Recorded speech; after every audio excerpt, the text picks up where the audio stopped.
Instead of Pokemon, we're opening up some Magic the Gathering cards. Maybe this will change my luck. Maybe something will happen. This Foundations is going crazy currently. It's said to switch up the whole Magic game as a whole. But the one card I'm looking for is this little kitty cat card.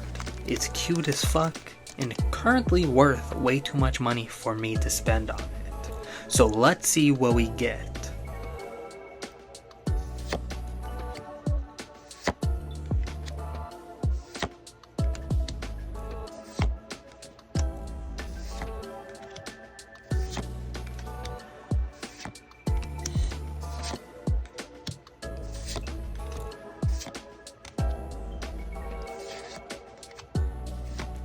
Once again, boys and girls, we take yet another L.